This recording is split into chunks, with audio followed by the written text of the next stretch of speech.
සූර්ය මංගල උදාවීම නිමිත්තෙන් 2026ක් වූ බක්මසනාවන බ්‍රහස්පතින්දා දිනෙහි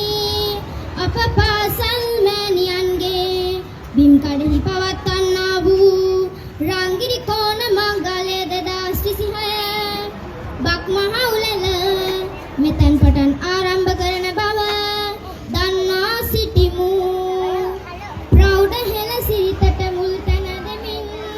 මංගල බෙරහඬ මැද්දේ පොල් තෙල් පහන දල්වා ප්‍රධාන ආරාධිත මුත්තන් ඇතුළු සියලු දෙනාට